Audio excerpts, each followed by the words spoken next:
وعلى آل محمد كما صليت على إبراهيم وعلى آل إبراهيم إنك حميد مجيد اللهم بارك على محمد وعلى آل محمد كما باركت على إبراهيم وعلى آل إبراهيم إنك حميد مجيد أما بعد فأعوذ بالله السميع العليم من الشيطان الرجيم من همزه ونفخه ونفسه بسم الله الرحمن الرحيم وإذا سألك عبادي عني فإني قريب أجيب دعوة الداع إذا دعان. معزز سامعین کرام،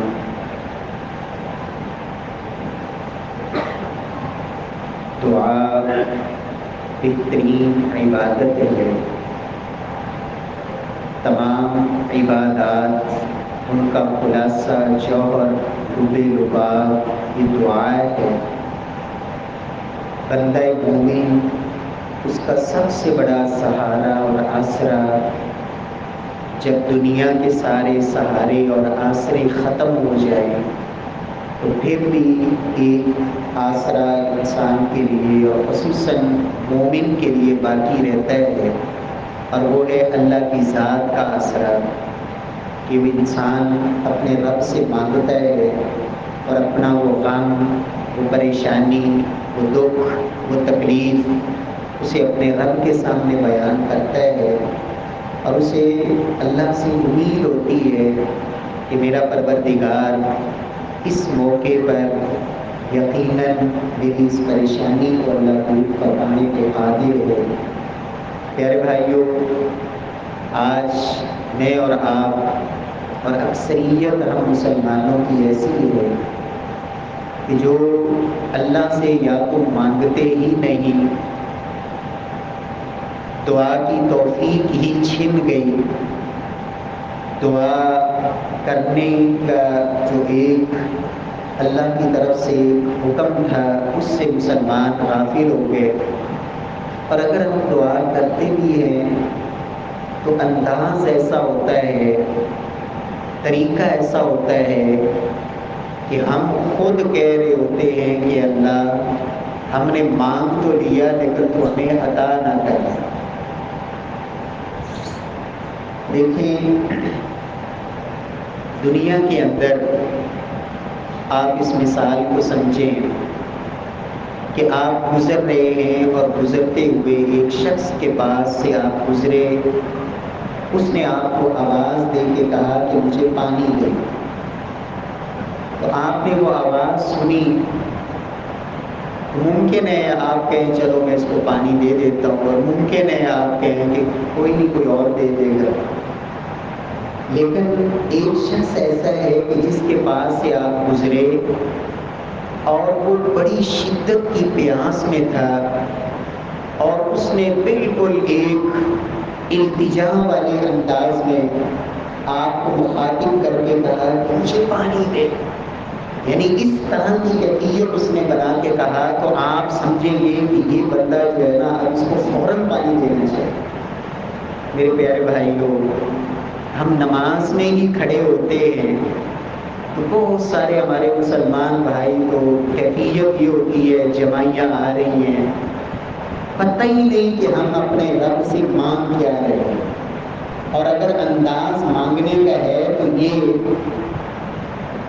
اور آپ اس کو یوں کہہ لیں اللہ اکبر کیوں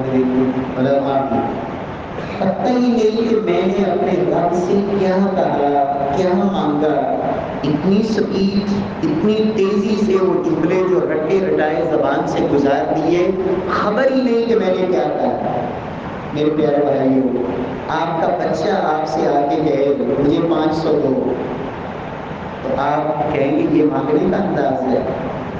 آپ کا بیٹے کا منہ دوسری طرف ہو اور اس کی توجہ کہیں اور ہو اور آپ کو کہے پیسے دو، تو آپ کہیں گے بیٹا کوئی مانگنے کا طریقہ ہوتا ہے، کوئی ادب ہوتا ہے، کوئی سلیقہ ہوتا ہے، کوئی الفاظ ہوتے ہیں، کوئی ڈھنگ ہوتا ہے، ایسے مانگتے ہیں. میرے پیارے بھائیوں، میں اور آپ کس سے مانگتے ہیں؟ اللہ کی ذات سے. اور رب سے مانگنے کا ہمیں ساری زندگی ڈھنگ کی نہ آئے، ادب ہی نہ آئے کہ میں اپنے رب سے بات کر رہا ہوں، اپنے رب سے مانگ رہا ہوں۔ پیارے بھائیوں، یاد رکھیں، میں اور آپ اگر کہتے ہیں نا کہ ہماری دعائیں قبول نہیں ہوتی، تو قرآن و سنت کی تعلیمات بتاتی ہیں کہ ہماری دعاؤں کے قبول نہ ہونے میں ایک بہت بڑا کردار ہمارے انداز، ہمارے ڈھنگ، ہمارے طریقے اور ہمارے الفاظ کا ہے کہ ہم نے کس انداز سے مانگا، کس طریقے سے مانگا، کن الفاظ سے مانگا۔ تو آج کی اس مختصر سی مجلس میں چاہوں گا کہ مجھے اور آپ کو اپنے رب سے مانگنے کا ڈھنگ آ جائے، ہم اللہ سے مانگنے والے بن جائیں اور ہمیں مانگنے کا طریقہ آ جائے۔ اللہ ہم سب کو سکھا بھی دے اور اللہ ہمیں عمل کی توفیق بھی نصیب فرمائے۔ پیارے بھائیوں، سب سے پہلی بات کہ رب سے جب مانگیں تو چپ کے راز و نیاز سے، جس طرح کہتے ہیں نا کہ رازداری سے مانگیں، کہ اپنے رب سے مانگے۔ قرآن کہتا ہے اذ نادى ربه نداء خفيا۔ جناب زکریا بوڑھے تھے، بالوں میں سفیدی، بیوی کانچ، لوگوں کے سامنے اگر یہ دعا مانگتے کہ اللہ مجھے بیٹا دے دے تو لوگوں نے بھی کہنا تھا کہ بابے کو پتر یاد ہے۔ تو نادى ربه نداء خفيا، چپکے آہستہ آہستہ۔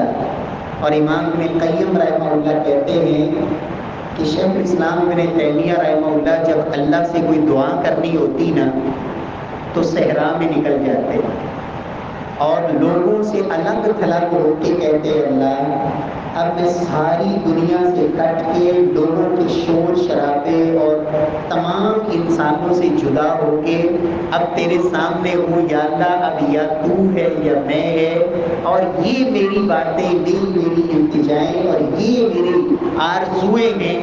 اس انداز سے اپنے رب سے وہ راز و نیاز کی باتیں کرتے ہیں۔ تو دعا میں پہلی بات نداء خفیہ، چپ کے اور اللہ سے سرگوشی کرے۔ دوسری بات کہ آج لوگ گلے اور شکوے کرتے ہیں، حکومت کا شکوہ، حکمرانوں کا شکوہ، اپنوں کا شکوہ، رشتہ داروں کا شکوہ، والدین کا شکوہ، اولاد کا شکوہ۔ یہ جو گلے شکوے ہیں نا، یہ لوگوں کے سامنے نہ کریں، بلکہ یہ سارے شکوے اور گلے اپنے رب کے سامنے رکھیں۔ کیسے؟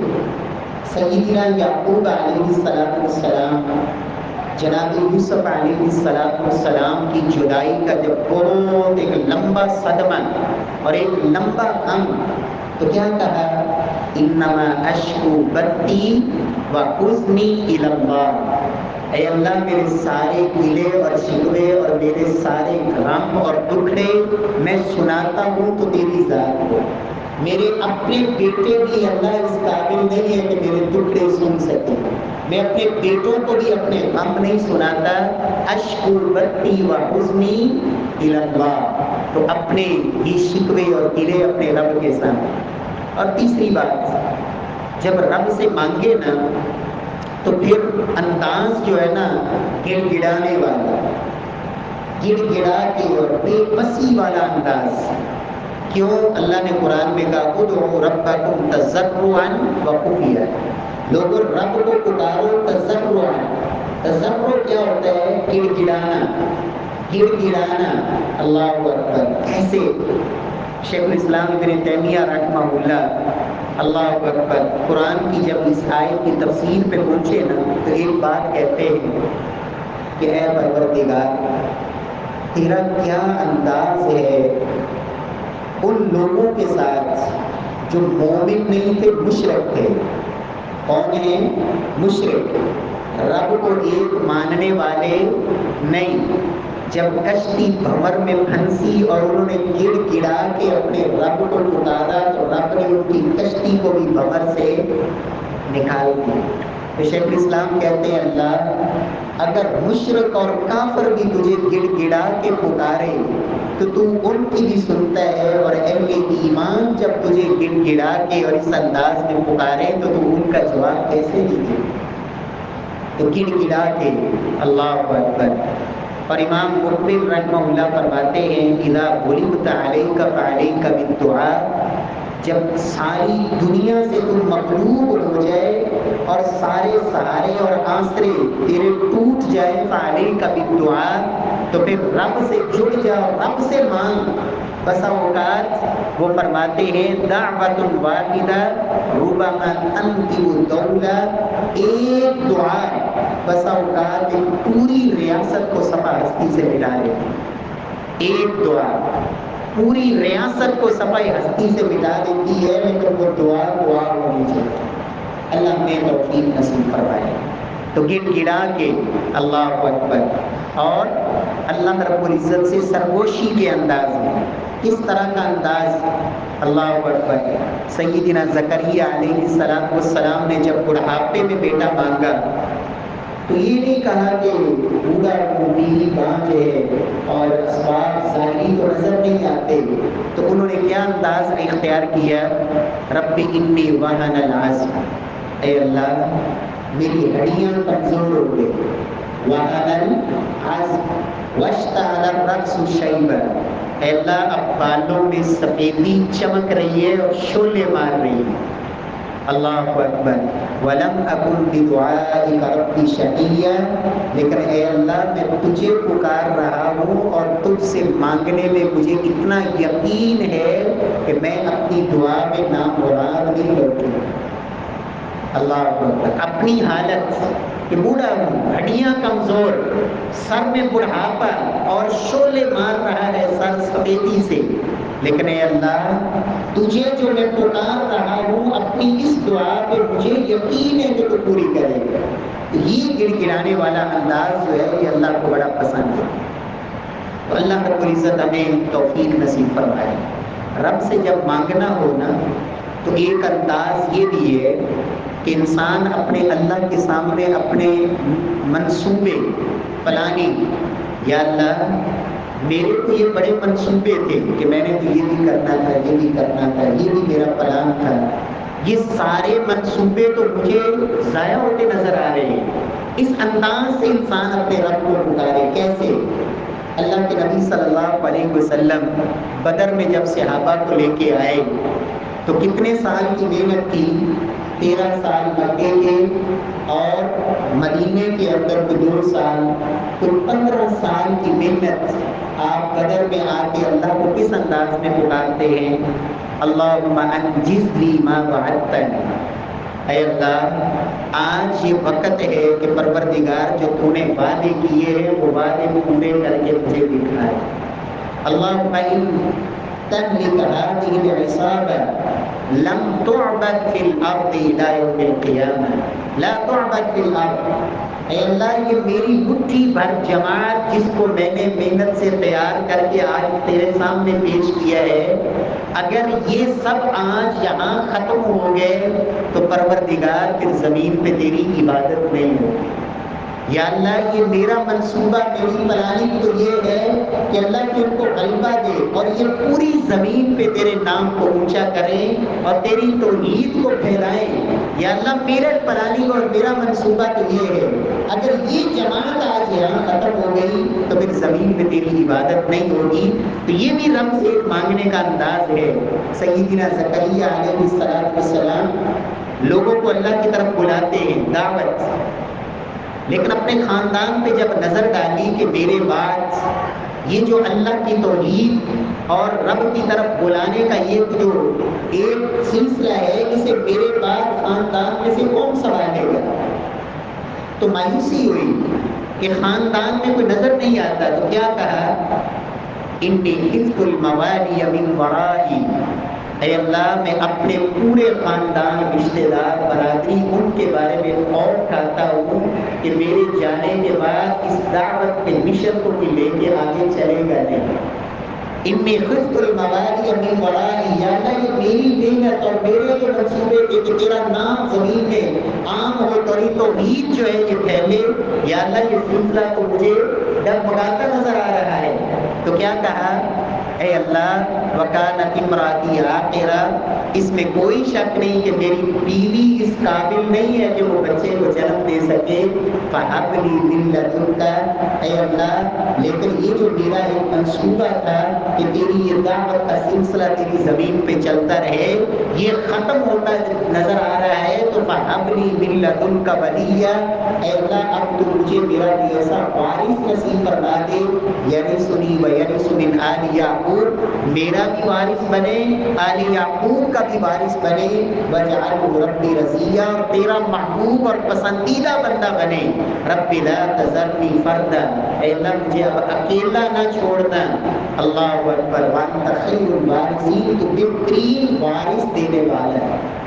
تو پیارے بھائیو، یہ بھی ایک رب سے مانگنے کا انداز ہے کہ انسان اس انداز سے مانگے کہ اللہ میری تو بڑی تمنا تھی کہ جس علاقے میں میں رہتا ہوں میں موحد اکیلا ہی تھا، کہ یہ جو توحید کا سلسلہ ہے یہ آگے بڑھے، اے اللہ میں نے اپنے بیٹے کو، اپنے بھائی کو، اپنے عزیز کو تیرے دین کے لیے وقف کیا تھا، یہ دین سے ہٹتا نظر آ رہا ہے، اے اللہ تو ہی اس کے دل کو پھیرنے والا، تو ہی اس کے دل میں دین کی محبت پیدا کرنے والا، یا اللہ میں نے یہاں ایک چھوٹی سی مسجد بنائی تھی، عزم تو یہ تھا کہ یہاں سے توحید کی کرنیں پھوٹیں گی، لوگ موحد بنیں گے، لیکن اس مسجد پہ تو قبضہ ہو رہا ہے، یہاں تو آگے سلسلہ چلتا نظر نہیں آ رہا، یا اللہ میں کمزور ضرور ہوں لیکن تو کمزور ہے، اے اللہ مجھے تو اسباب اور وسائل کی ضرورت ہے لیکن تجھے کسی سبب اور وسیلے کی ضرورت ہے، اے اللہ تو دلوں کو ایسے پھیرنے والا ہے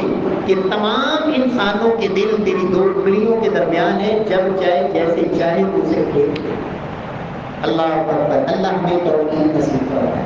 اور تیسری بات، رب سے مانگنے کا ایک انداز یہ بھی ہوتا ہے کہ انسان جب رب سے مانگے نا تو پہلے اللہ کی تعریف کرے اور خوب دل کھول کے تعریف کرے، جو رب کے تعریفی کلمے انسان کو آتے ہیں نا، انسان اللہ کی تعریف وہ کرے، اور اللہ کے نبی صلی اللہ علیہ وسلم فرماتے ہیں کہ لوگوں میرے رب کو سب سے بڑھ کے یہ پسند ہے کہ لوگ اس کی تعریف کریں، اس لیے تو میرے اللہ نے خود اپنی تعریفیں بیان کی، الحمدللہ رب العالمین، قرآن کا آغاز ہی میرے رب کی تعریف سے ہوتا ہے، تو اللہ کی تعریف کرے، اللہ اکبر، اور جب انسان اللہ کی تعریف کر کے رب کو پکارتا ہے نا، تو وہ مچھلی کے پیٹ میں ہو، پانی کی تہوں میں ہو، رات کی تاریکیوں میں ہو، اور کائنات کی کوئی ہستی اس کو نہ دیکھنے والی نہ اس کی پکار سننے والی،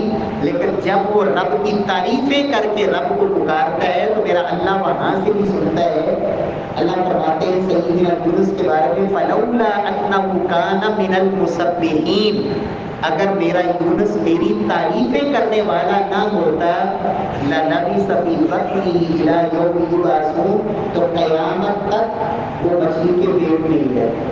تو پہلے اللہ کی کیا کریں؟ تعریف، اور خصوصاً اللہ کی تعریف کے وہ کلمات جو اللہ نے خود سکھائے ہیں کہ ان کلمات سے میری تعریف کرو، اور ان میں پہلا کلمہ لا الہ الا انت سبحانک انی کنت من الظالمین، یہ وہی کلمہ جو سیدنا یونس علیہ السلام نے کہا۔ سیدنا سعد رضی اللہ تعالیٰ عنہ کہتے ہیں اللہ کے رسول نے کہا فَإِنَّهُ لَمْ يَدْعُ بِهَا رَجُلٌ مُسْلِمٌ فِي شَيْءٍ قَطْ إِلَّا اسْتَجَابَ اللَّهُ لَهُ، جب بھی کسی غم میں مبتلا کوئی مومن اس کلمے کے ساتھ اللہ کو پکارتا ہے تو اللہ اس کی پکار کو قبول فرماتے ہیں۔ اللہ رب العزت ہمیں توفیق نصیب فرمائے۔ اسی طرح اپنی دعاؤں میں اللہ کا اسم اعظم اسے لے کے رب کو پکارے۔ رب کا اسم اعظم ان کلمات میں ہے۔ جامع ترمذی کی روایت، اللہ کے رسول فرماتے ہیں اللہ کے نبی کے سامنے ایک شخص بیٹھا تھا، اس نے دعا کرنی شروع کی اور کیا کہا اپنی دعا کے آغاز میں؟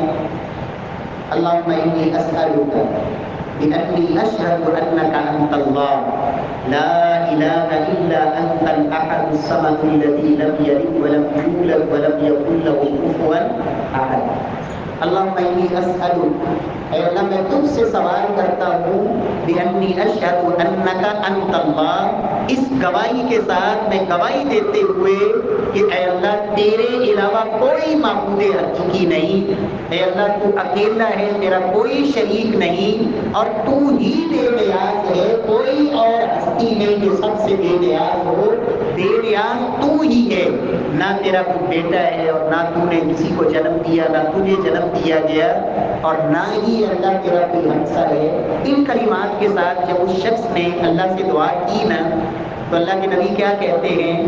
والذی نفسی بیدی، مجھے اس ذات کی قسم جس کے ہاتھ میں میری جان ہے، لقد سأل باسمہ الاعظم، اس نے اللہ کے اس اسم اعظم کے ساتھ رب کو پکارا ہے، الذی اذا دعی به اجاب، کہ جب بھی اس اسم اعظم کے ساتھ اللہ کو پکارا جائے تو اللہ اس پکار کو ضرور قبول فرمائے۔ اللہ تعالیٰ ہمیں توفیق نصیب فرمائے۔ یحییٰ بن معاذ رحمہ اللہ، اللہ اکبر، رب کی رحمت، وہ میرے رب کو اس کا واسطہ دے کے اور اس کا ذکر کر کے اللہ کو پکارتے ہوئے یہ انداز اختیار کرتے ہیں۔ جب قرآن پڑھتے پڑھتے اس آیت پہ پہنچے نا، قولا لہ قولا لینا، قولا لہ قولا لینا، یہ میرے رب نے جناب موسیٰ اور ہارون کو کہا تھا۔ کس کو کہا تھا؟ موسیٰ اور ہارون کو، کہ تم دونوں جا رہے ہو فرعون کے پاس۔ کس کے پاس؟ فرعون کے پاس، تو اس سے تم نے نا نرمی سے بات کرنی ہے۔ کیسے بات کرنی ہے؟ نرمی سے۔ ماشاءاللہ یہاں دعوت کے لحاظ سے ماشاءاللہ بھائی جماعت والے بھی موجود ہیں، یہاں دو نقطے یاد رکھیں۔ اللہ نے جناب موسیٰ اور ہارون کو جب فرعون کے پاس بھجوایا ہے نا تو دو باتیں کہی، ایک تو کہا قولا لہ قولا لینا، بات کرنی ہے تو نرمی سے، اور دوسرا کہا ولا تنیا فی ذکری، کہ میرے ذکر میں سستی نہیں کرنی، اللہ کے ذکر میں سستی نہیں کرنی، اور دعوت دیتے ہوئے نرمی۔ تو یحییٰ بن معاذ کہتے ہیں اللہ تیرا یہ انداز اس شخص کے بارے میں ہے جو دنیا میں کہتا تھا انا ربکم الاعلی، کہ کائنات کا میں سب سے بڑا خدا ہوں۔ تو اے اللہ جو ہر نماز میں کہتا ہے سبحان ربی الاعلی، تو تیری نرمی اور تیری محبت کا انداز اس بندے کے ساتھ کیسا ہو؟ تو اے اللہ میں تو وہ ہوں جو ہر نماز کے ہر سجدے میں کہتا ہوں سبحان ربی الاعلی۔ تو سمجھ آئیے، یہ ہے رب کو پکارنے کا انداز کہ اللہ جو دنیا میں کہتا تھا کہ میں سب سے بڑا خدا ہوں، اے اللہ تو اپنے نبیوں کو بھی کہہ رہا ہے اس سے نرمی کرو، تو اے اللہ میں تو ہر نماز میں کہتا ہوں سبحان ربی الاعلی، تو اللہ مجھے بھی اپنی نرمی میں سے کچھ نصیب فرمائے اور اللہ مجھے معاف فرمائے۔ یحییٰ بن معاذ رحمہ اللہ۔ تو مانگتے ہوئے انسان ایک انداز یہ بھی اختیار کرے کہ اللہ نے جو نعمتیں دی ہوئی ہیں نا ان کا اقرار کرے کہ اللہ تو نے مجھے بڑی نعمتیں دی، بڑا نوازا ہے، اللہ تو نے مجھے بہت کچھ عطا کی ہے، میں اس قابل نہیں تھا جو تو نے مجھے دے دی ہے، اے اللہ اب میری یہ بھی حاجت ہے، یہ بھی پوری فرما۔ تو اللہ کی جو نعمتیں انسان کے اوپر ہے نا ان کا اقرار، تو انسان جب رب کی نعمتوں کا اقرار کرتا ہے شکریہ انداز میں تو رب اور نوازتے، لئن شکرتم لأزیدنکم۔ امام احمد بن حنبل رحمہ اللہ اپنی دعا میں یہ کلمہ کہتے ہیں اللہم کما سنت وجہی عن السجود لغیرک فسن وجہی عن المسألۃ لغیرک۔ اے اللہ جیسے آج تک تو نے احمد بن حنبل کے چہرے کو غیر اللہ کے سامنے سجدہ کرنے سے بچایا ہوا ہے، اللہ تو یہ تیرا فضل ہے کہ احمد بن حنبل نے آج تک تیری ذات کو چھوڑ کر کسی غیر کے سامنے سجدہ نہیں کیا۔ فسن وجہی عن المسألۃ لغیرک، اے اللہ آج اس چہرے کو اس بات سے بھی بچا کے رکھنا کہ زندگی بھر تیرا در چھوڑ کر کسی غیر کا محتاج نہ ہو اور کسی غیر سے سوال نہ کرے۔ اے اللہ جیسے اس پیشانی کو تو نے غیر کے سامنے سجدے سے بچایا ہوا ہے، اے اللہ اس چہرے کو کسی غیر کے سامنے سوالی بننے اور بیکاری اور مانگت بننے سے بھی بچا کے رکھے۔ یہ بھی ایک رب سے مانگنے کا انداز۔ امام شافعی رحمہ اللہ اپنی دعا میں کیا کہتے ہیں؟ اللہ میں نے تجھ سے اسلام مانگا نہیں تھا، پیدا ہوا مسلمانوں کے گھر میں، تو نے اسلام کی دولت سے نواز دیا۔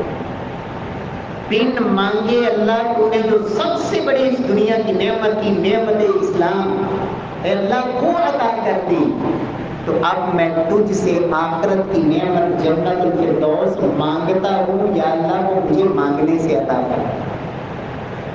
دنیا کی نعمت بغیر مانگے دے دی سب سے بڑی نعمت، اور آخرت کی نعمت جنت الفردوس، اللہ تجھ سے مانگتا ہوں اب تو دے دے۔ اللہ ہمیں بھی یہ انداز اپنانے کی توفیق نصیب کرے۔ اللہ سے مانگتے وقت اللہ کی قدرت، طاقت، اس کی پاور، اس کے خزانے، اس کا اقرار کر کے پھر رب سے مانگے۔ اس لیے اللہ کے نبی صلی اللہ علیہ وسلم جب نماز سے سلام پھیرتے تو کیا کہتے ہیں؟ اللہم لا مانع لما اعطیت ولا معطی لما منعت۔ اے اللہ، اللہم لا مانع لما اعطیت، جس کو تو دینے پہ آ جائے ساری کائنات مل کر بھی روک، ولا معطی لما منعت، اور اے اللہ جس کو تو نہ دے ساری کائنات مل کر بھی اس کو دے نہیں سکتے۔ تو یہ کہہ کر انسان اللہ رب العزت سے اپنی التجا اور حاجت جو ہے اللہ کے سامنے پیش کرے۔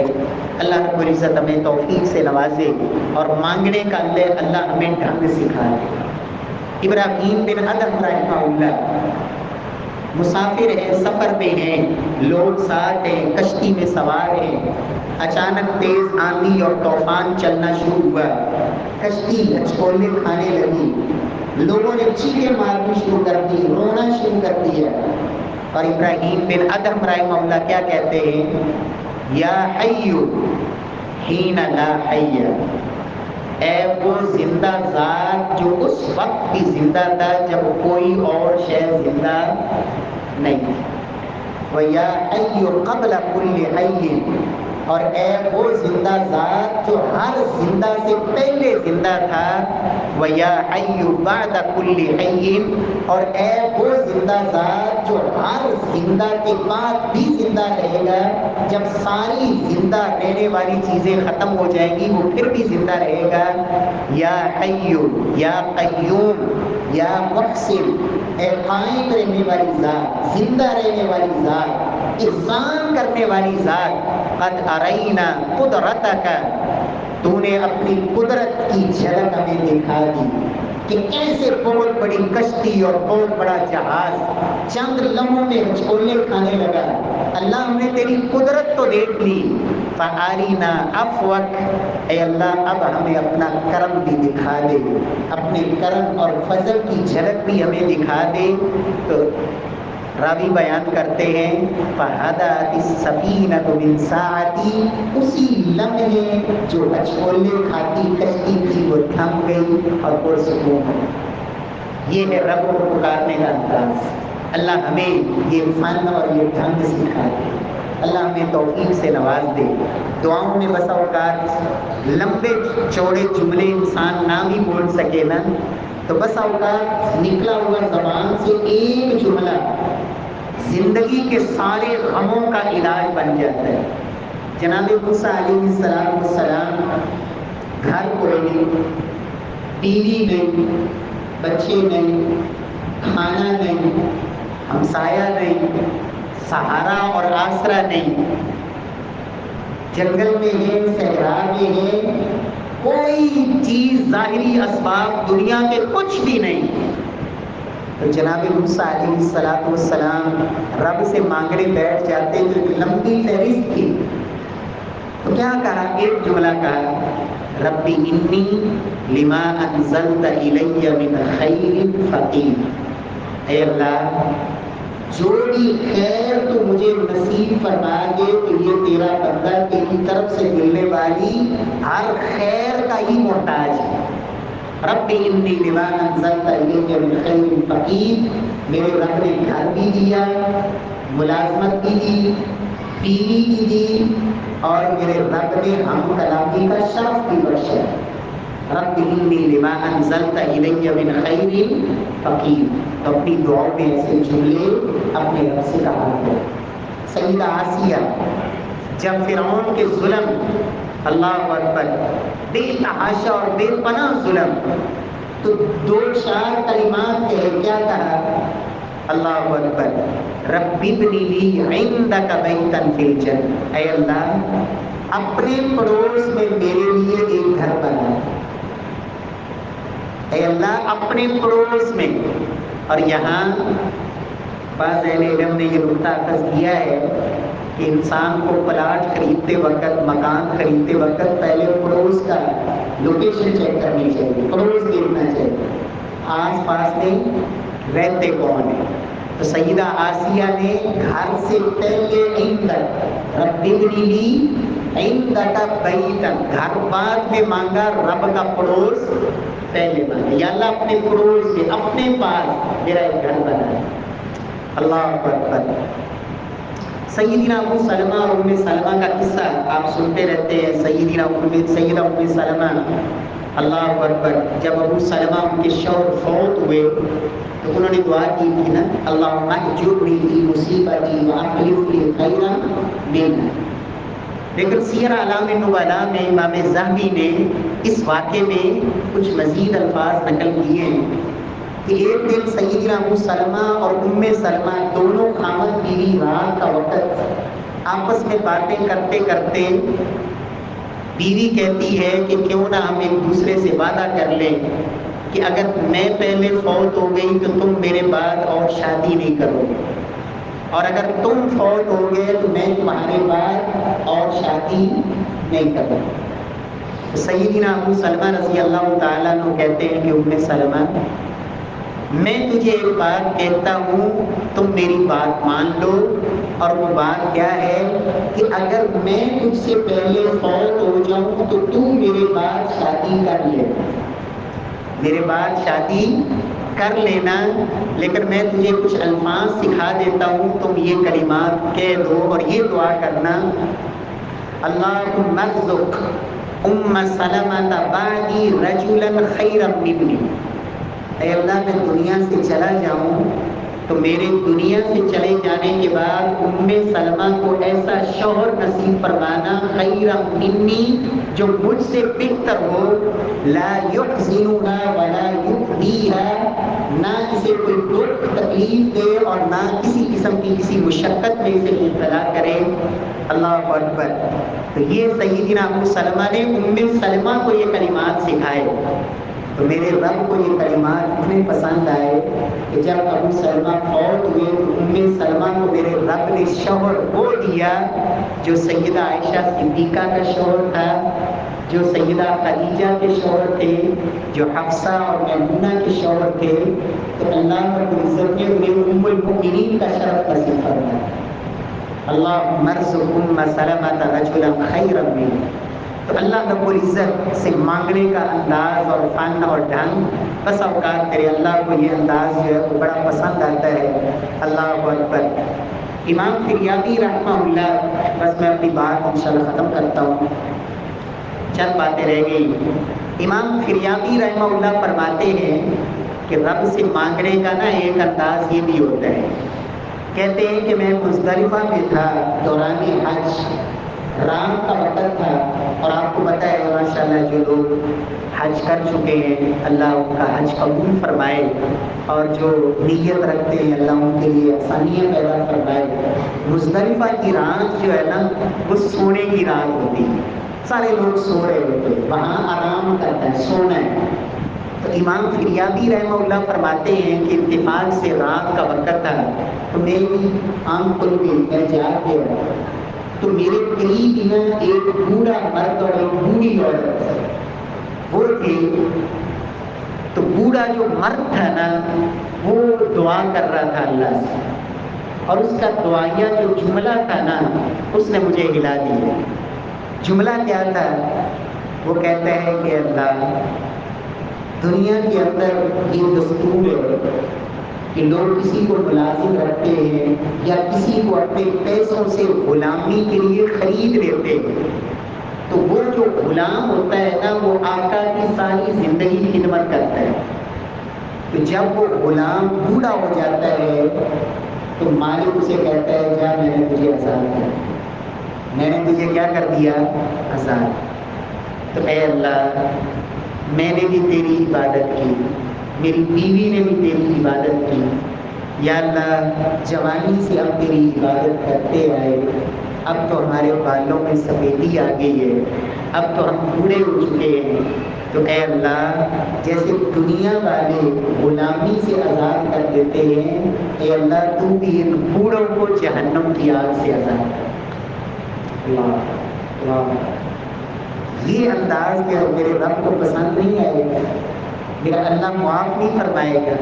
وہ تو رحمت للعالم، وہ تو رحمت، وہ تو رب، وہ جو اس کی رحمت اتنی وسیع ہے، اللہ اکبر، کہ ساری کائنات میں اس کی رحمت کا صرف ایک حصہ ہے، 99 حصے اس کے پاس ہیں. اللہ اکبر. الرحمن اور الرحیم ذات ہے. اللہ ہمیں توفیق نصیب فرمائے. اور مانگنے کے لیے جملے نہ آئے نا، الفاظ نہ آئیں کہ کیا کہوں. سلف کہتے تھے میرا رب تمہارے دل میں کیا ہے وہ بھی جانتا ہے. تو کبھی رات کے پچھلے پیر اٹھ کے اللہ کے سامنے نا ہاتھ اٹھا کے گردن جھکا کے ویسے ہی بیٹھ گیا کرو. میرا اللہ تمہارا یہ جو بیٹھنے کا انداز ہوگا نا، چپ کر کے بیٹھ جا، نہ کچھ کہہ، نہ بول، نہیں بولنا آتا تو نہ بول. تیرے دل کے اندر جو تمنائیں ہیں میرا اللہ وہاں سے ہی دیکھ لے گا میرا بندہ مجھ سے کیا چاہتا ہے. اس لیے اللہ کے نبی نے کیا کہا، لوگوں اللہ کو پکارنا ہے نا، یہ جو کلمہ ہے نا، یا ذل جلال والاکرام، الف دو، فرمایا اس جملے کو چمٹ جاؤ، کثرت سے یہ کلمہ کہا کرو، یا ذل جلال والاکرام. اب اس میں انسان کی رب سے کچھ مانگ نہیں رہا، اے ذل جلال والاکرام ذات. اور اس حدیث کی شرح میں شارحین یہ کہتے ہیں جب انسان یہ کہتا رہے گا یا ذل جلال والاکرام، تو اس کے اندر رب کی جو عذاب ہیں اس سے پناہیں بھی موجود ہیں، اور رب کی جو کرم نوازیاں ہیں اس کی التجائیں بھی موجود ہیں. جلال اور اکرام، اللہ نے توفیق نصیب فرمائے. پیارے بھائیوں یاد رکھیں، سیدنا عمر اللہ سے مانگنے کا کبھی یہ انداز بھی اپناتے کہ چھوٹے سے بچے کو بلاتے اور بچے کو عمر فاروق کیا کہتے، بچے بیٹے عمر کے لیے اللہ سے دعا کرو، اس لیے کہ عمر تو گناہ گار ہے، تیرا کوئی گناہ نہیں، تو عمر کے حق میں اپنے رب سے کیا کر، دعا کر. یہ بھی ایک اللہ سے مانگنے کا انداز ہے. اور دوسرے سے دعا کروانا، اللہ کے نبی نے سیدنا عمر کو کہا تھا، عمر ویس کرنی سے تمہاری ملاقات ہو جائے تو اس سے میری امت کے حق میں اور اپنے حق میں کیا کروانا، دعا کروانا. اللہ کے نبی حضرت عمر کو کہتے ہیں، عمر حج پہ جا رہے ہو، مجھے دعا میں مت بھولنا، اپنی دعا میں محمد کو بھی کیا رکھنا، یاد رکھنا. لا تنسانا فی دعائک یا اخی، میرے بھائی مجھے اپنی دعاؤں میں بھلانا نہ. دوسروں سے دعا کروانا، اللہ اکبر. اور جب انسان کسی دوسرے کے لیے دعا کرتا ہے تو پھر ایک وہ ہستی انسان کے لیے دعائیں کرتی ہیں، اللہ اکبر، جو گناہ نہیں کرتے، جو بولتے ہیں تو رب کی مرضی سے سفارش کرتے ہیں تو رب کی مرضی سے. اور وہ کون ہیں؟ فرشتے. میں آپ کے لیے دعا کروں، آپ میرے لیے دعائیں کریں تو اللہ کے فرشتے ہم دونوں کے لیے دعائیں کریں.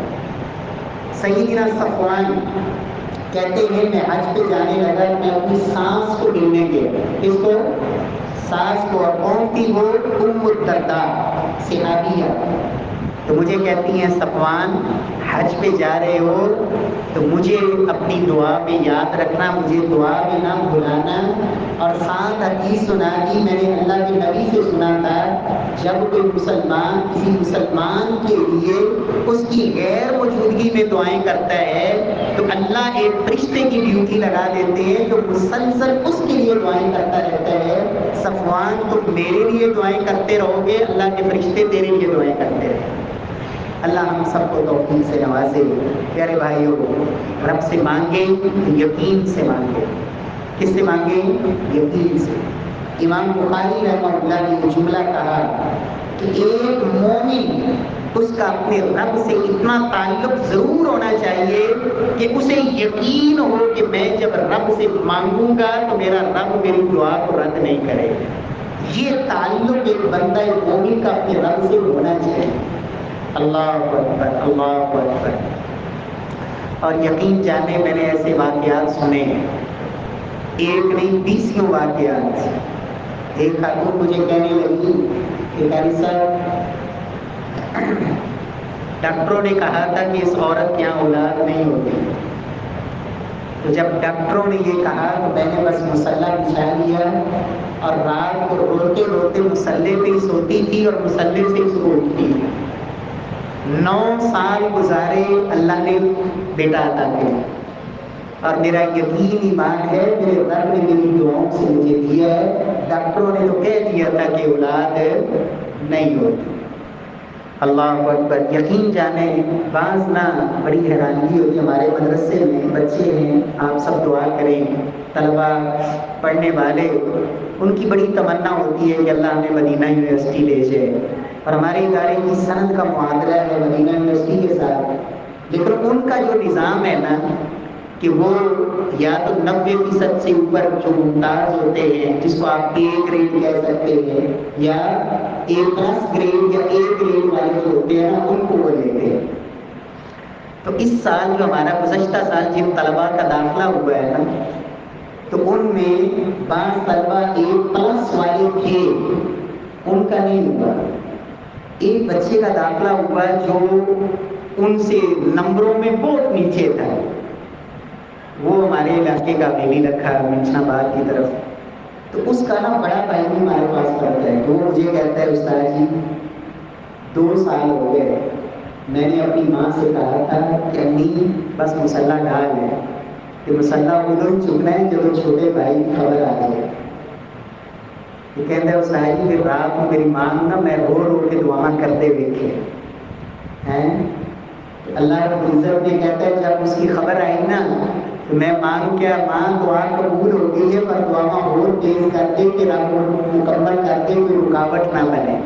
تو بچہ الحمدللہ پڑھ رہے مدینہ یونیورسٹی، دعائیں نا میرا رب رد نہیں کرتا، لیکن ہمیں مانگنے کا انداز نہیں آتا، ہمیں مانگنے کا ڈھنگ نہیں آتا۔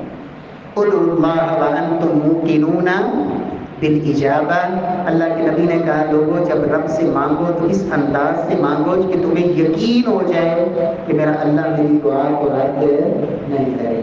اور اسی طرح فرمایا جب رب سے مانگو نا تو یہ نہ کہا کرو اللہ تو چاہتا ہے تو دے دے، یا اللہ تیری مرضی ہے تو دے دے، اللہ تو چاہتا ہے تو دے دے، نہیں، وَلْيَعْزِمِ الْمَسْأَلَةَ، یا اللہ بس مجھے چاہیے، میں نے لینا ہی لینا ہے، اس کے بغیر میرا چارہ ہی کوئی نہیں۔ یہ کہنا کہ اللہ تو چاہتا ہے تو دے دے، میرے رب کو یہ انداز پسند ہے نہیں۔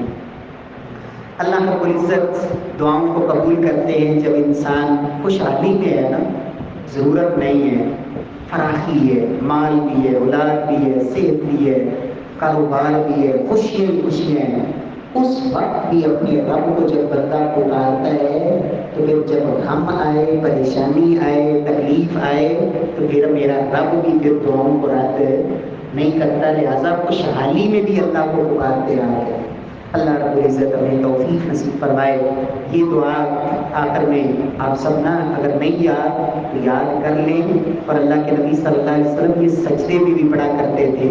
اس دعا کا اگر سادہ الفاظ میں آپ کو معنی بتاؤں تو آپ یوں سمجھ لیں کہ انسان جب دنیا کے اندر غموں میں، پریشانیوں میں، دکھوں میں، تکلیفوں میں مبتلا ہو اور سوچے یا اللہ دنیا میں بڑے گناہ ہیں، اور یہ جو میرے اوپر مسائل پریشانیاں ہیں یہ ان گناہوں کا نتیجہ ہے، پھنسا ہوا ہوں۔ اگر قیامت والے دن ان گناہوں کی سزاؤں میں پھنس گیا، قبر پہ، حشر پہ، پل صراط پہ، تو کیا کرے گا؟